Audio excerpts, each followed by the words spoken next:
Christopher நோலனோட தி ஓடிசி திரைப்படத்தை review தான் அந்த வீடியோவில் பார்க்க போகிறோம். என்னை பொறுத்த வரைக்கும் தி ஓடிசி வந்து கிறிஸ்டோபர் நோலனுடைய ஃபேன்ஸ்க்காகவே எடுக்கப்பட்டது அப்படின்னு சொல்லலாம். ஓகே, எப்படி சொல்கிறதுன்னா, லார்ட் ஆஃப் த ரிங்ஸ் படம் பார்த்துருக்கீங்களா? இந்த லார்ட் ஆஃப் த ரிங்ஸ் படத்தை கிறிஸ்டோபர் நோலன் ஸ்டைலில் ஓப்பன்ஹைமர், இன்டர்ஸ்டெல்லர் இந்த மாதிரி லார்ட் ஆஃப் த ரிங்ஸ் எடுத்தால் எப்படி இருக்கும், அப்படி தான் இருக்குது தி ஓடிசி. ஒடிசிஸ் வந்து இத்தாகாவோடைய ராஜா, ஒரு கிரேக்க காலத்து கதை. ஹோமர் எழுதின 2 நாவலுங்க. ஒன்று தி இலியாட், அப்புறம் தி ஒடிசி. இலியாடு கதையை வச்சு ட்ராய் அப்படிங்கிற படம் எடுத்து முடிச்சிட்டாங்க. அந்த ட்ராய் போரில், அதாவது அந்த ட்ராய் அப்படிங்கிற ஒரு நகரத்துக்கும் ஒரு தீவு, அந்த தீவுக்கும் கிரேக்கர்களுக்கும் சண்டை நடக்குது. இது ட்ராயிங் நகரத்துக்குள்ளே போகவே முடியல. ஏன்னா 70-80 அடியில் அந்த கோட்டை சுவர் இருக்குன்னா உள்ளே போக முடியல. ஸோ ஒரு பொம்மை குதிரை செஞ்சு வச்சு அதில் போர் வீரர்லாம் ஒளிஞ்சிக்கிட்டு அதை உள்ளே எடுத்துகிட்டு போகும்போது உள்ளே போய் சண்டை போட்டு அழிச்சிடுறாங்க. ஸோ அங்கேருந்து கதை ஸ்டார்ட் ஆகுது. ஸோ அந்த நகரத்தை அழிக்கவே முடியாது, சண்டையில் ஜெயிக்க முடியாதுங்கும் போது இந்த மாதிரி பொம்மை குதிரை செஞ்சு வைக்கலாம் அப்படின்னு ஐடியா கொடுக்குறது யாருன்னா தி ஒடிசி. ஸோ ஒடிசியை வந்து ட்ராய் கதையில் பெருசாக பார்க்க முடியாது, ஒரு சின்ன கதாபாத்திரத்தில் தான் வருவார். ஆனால் அவர் ஒரு அரசர். இந்த போர் முடிஞ்சதுக்கப்புறமா அவர் எப்படி ஊர் வந்து சேர்றாருங்கிறது தான் தி ஒடிசி கதை. ட்ராய் கதை பார்த்தீங்கன்னா பயங்கரமான ஒரு போர் கதை. இப்போ கூட பார்த்தீங்கன்னா பயங்கர பிரம்மாண்டமாக இருக்கும், இப்படிலாம் எடுக்க முடியுமா அப்படின்னு சொல்லி. அந்த காலகட்டத்தில் 90s கிளாடியேட்டர் ட்ராய் தான் வா செம்மல அப்படிங்கிற மாதிரி நம்மளை மிரள வச்சுது. பட் ட்ராய் பார்த்துட்டு ஒடிசி பார்க்கும்போது ஒடிசியில் அதிகமாக மித்தாலஜி இருக்கும்னு நமக்கு தோணுது. அஃப்கோர்ஸ் ஹோமர் அப்படி தான் எழுதியிருக்காரு. ஏன்னா இந்த ஒடிசிஸ் அப்படிங்கிற அந்த அரசன் வந்து பார்த்திங்கன்னா ட்ராய் நகரத்துலேருந்து அவருடைய நாட்டை நோக்கி பயணம் பண்ணும்போது ஒவ்வொரு தீவாக போய் மாட்டிக்கிறாரு. அப்படி ஒவ்வொரு தீவாக போகும்போது அங்கே இருக்கிற மித்தாலஜிக்கலான அரக்கர்கள், அப்புறம் கடலில் வந்து இந்த கடல் கண்ணிலாம் காட்டுவாங்க, இந்த ஐஸ் ஏஜில் வரும்ல. பைரட்ஸ் ஆஃப் தி கேரிபியனில் பார்த்தீங்கன்னா கடல் கண்ணிகள் அப்படி பார்க்க அழகாக இருப்பாங்க, அப்படின்ட்டு மோகினி மாதிரி கொத்திட்டு போவாங்களா, அந்த மாதிரி வித்தியாசமான கதாபாத்திரங்கள்லாம் வரும். இதுதான் நாவலில் இருக்குது. இப்போ நான் சொல்லும்போது ரொம்ப இன்ட்ரெஸ்டிங்காக இருக்குல்ல.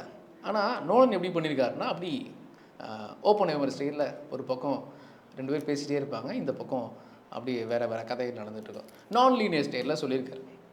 சரி, ஓகே, அது தப்பு இல்லை, நமக்கு போர் அடிக்குது, அதுதான் மேட்ரு. சரி, ஓகே, கடைசியில் என்ன பார்த்தீங்கன்னா, அந்த ராஜா வந்து சொந்த நாட்டுக்கு வந்துடுறாரு. 20 வருஷம் கழித்து வர்றாரு.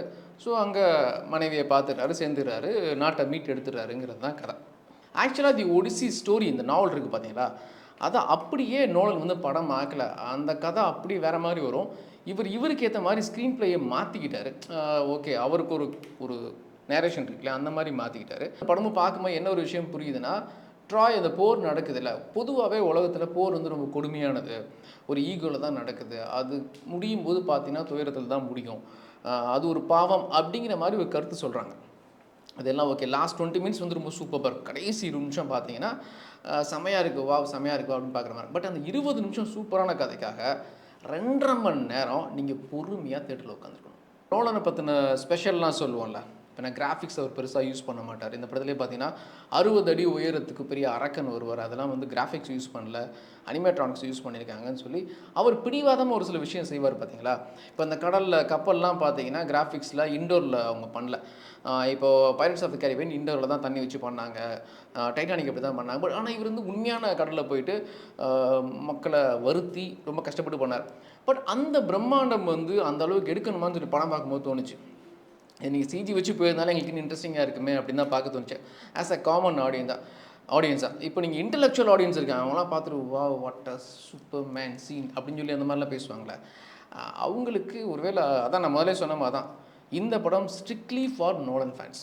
இன்னொரு விஷயம், இந்த மித்தாலஜிக்கலான அந்த கிராஃபிக்கலான சீக்வன்ஸ் இருக்குல்ல, லார்ட் ஆஃப் த ரிங்ஸு, இந்த மாதிரி அந்த காலத்தில் நடந்த கதைகளை வந்து கொஞ்சம் கிராஃபிக்ஸ் ஓரியன்டாக நம்ம பெருசாக சொல்லுவோம் இல்லையா, அதை மேக்ஸிமம் இவர் என்ன பண்ணியிருக்காருன்னா ரொம்ப இயல்பாக சொல்ல ட்ரை பண்ணியிருக்காரு. கைண்ட் ஆஃப் ஒரு டாக்குமெண்ட்ரி ஃபிலிம் மாதிரி சொல்ல ட்ரை பண்ணியிருக்காரு. இதில் வர நிறையா சீக்வன்ஸ் வந்து நம்ம இதுக்கு முன்னாடி நிறையா படங்களில் பார்த்தாங்க.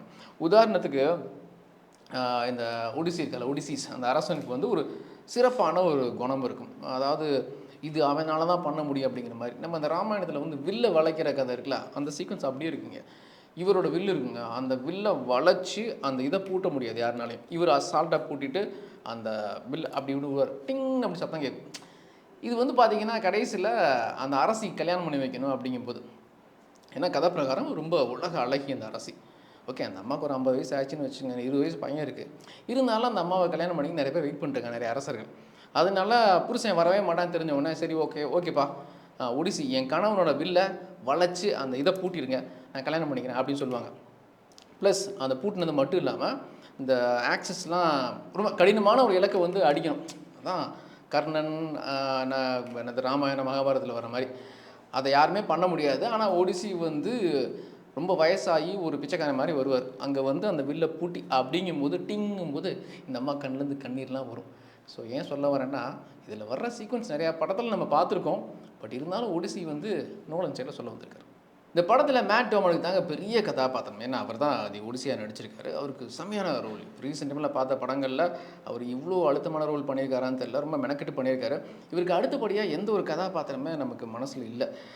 அண்ணா ஹேத்வேக்கு அவ்வளோவான சீக்வன்ஸே இல்லை. அந்த கடைசி நேரத்தில் வந்து புருஷனை பார்த்து போய் கண்கலங்கிறது, அந்த மாதிரி ஒரு 2 சீன் சூப்பர் சீன் சொல்லலாம். டாம் ஆலன் வந்து ஸ்டார்டிங்கில் வராரு. பட் என்னமோ அவர் ரொம்ப வேஸ்ட் பண்ண மாதிரி தோணுது. எப்படி நம்ம லோகேஷ் படத்துலலாம் இந்த நடிகர்லாம் வேஸ்ட் பண்ணிட்டாங்கன்னு நம்ம சொல்லுவோம்ல. சாரி லோகேஷ்னு சொல்லிட்டேன், நான் லோகேஷ் ஃபேன்ஸ் இருந்தால் சாரி. டாம் ஆலனில் வேஸ்ட் பண்ணிட்டாங்க.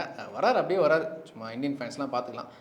மனுஷன் பாம்பேக்கெலாம் போய் ப்ரொமோட்லாம் பண்ணியிருக்காரு. பாம்பே மட்டும் இல்லை, கேரளாக்கெலாம் கூட போயிருக்காரு. பட் இருந்தாலும் இந்த படத்தில் அவர் கேரக்டர் ரொம்ப கம்மியாக இருக்குது, வருத்தமாக இருக்குது. ஓவராலாக சொல்கிறதா இருந்தால் தி ஒடிசி வந்து ஸ்ட்ரிக்ட்லி ஃபார் நோலன் ஃபேன்ஸ். அப்படி இருந்தாலும் நிறைய பேர் ஃபயர் விடுவாங்க. ஐமேக்ஸில் பாருங்கள், சூப்பராக இருக்குங்க, சவுண்ட் அப்படி இருக்குது பார்த்தீங்கன்னா, சரௌண்ட் சிஸ்டம் அப்படின்னு சொல்லுவாங்க. இந்த படத்துக்கு கண்டிப்பாக ஆஸ்கர்ஸும் கிடைக்கலாம். பட் இருந்தாலும் போகிறதுக்கு முன்னாடி கொஞ்சம் யோசித்து போங்க. ஐமேக்ஸ்லாம் போகணுன்னு அவசியம் இல்லை. நார்மலாக பக்கத்தில் இருக்க தேட்டர் போய் பாருங்கள். தமிழில் பாருங்கள், இங்கிலீஷில் பார்த்தீங்கன்னா சத்தியமாக புரியாது.